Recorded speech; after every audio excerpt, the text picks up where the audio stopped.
Hello. For this video, we will be discussing the simple motion that is an extremely effective strategy known as the deceive and how that works into circular parries from a fencing perspective. When you take your normal en garde fencing style, dominant foot forward, dominant hand holding the sword, non-dominant foot in back, non-dominant hand pulled back,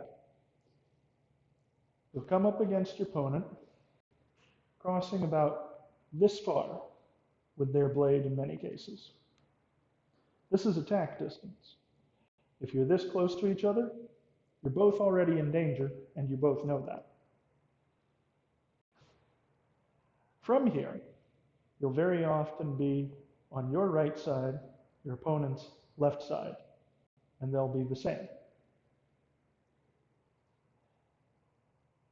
To try to push through them isn't a very effective strategy most of the time. So what you'll do is just a very simple U shape to get to the other side of their sword. Now, even if we're talking historically realistic swords, they're only about this wide, an inch at most, because we're talking about rapiers and such. So your U should actually be very small. The reason it should be very small is the smaller it is, the faster it is. With a normal fencing sword, you should be able to do this just holding the sword with your index finger and thumb, because it should just be a dip down and lift up. I'm using this sword to be easily seen on the video. The timing of the move is to dip under their sword, and at about the same time that you're coming up, extend into and then step into a lunge. The attack can also be used with cuts, but of course requires a slightly larger movement. You'll dip under, pull into the cut, and place the cut. But this simple motion of go under, attack, go under, attack, is enough to throw things off. It's like chess. While your opponent is expecting you to come here, you're thinking 2 moves ahead. You're adding positioning, then attack to throw them off. As you get more advanced, you'll chain these together. If you're fighting somebody who's, for the sake of argument, a level 2 fencer, you'll deceive, thrust, and they'll block it because they understand the concept. So to get them, deceive, perhaps extend the arm as a feint, deceive again, and thrust.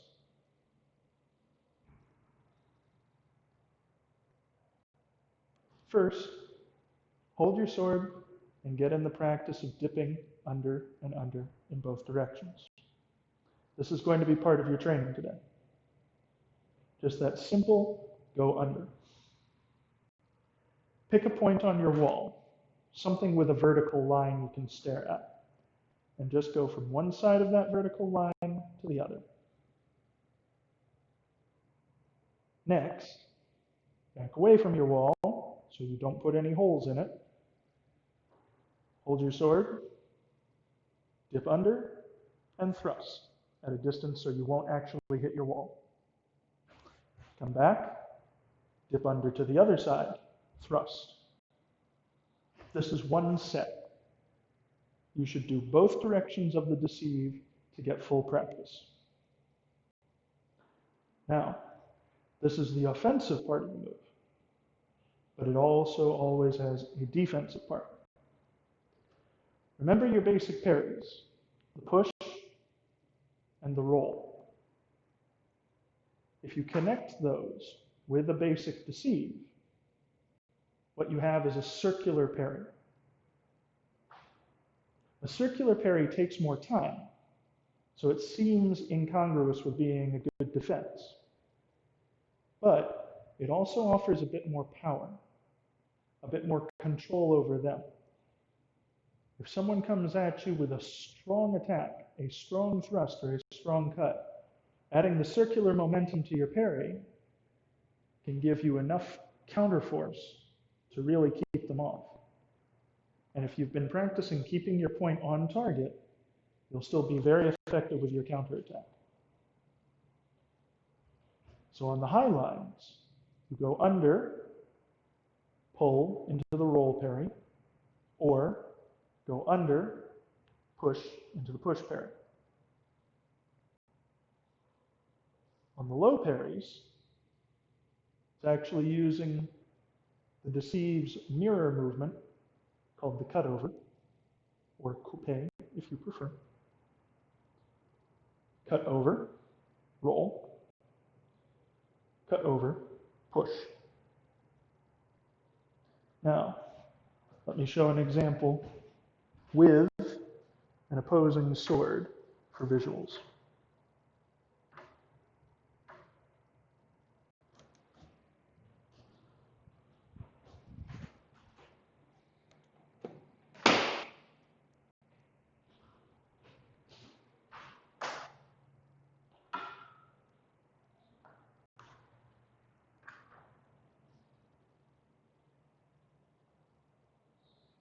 Using this standing sword, you can see how small the deceive needs to be. Even with this sword, which is 50 times thicker than the average fencing sword, and about 3 times thicker than a historically accurate rapier.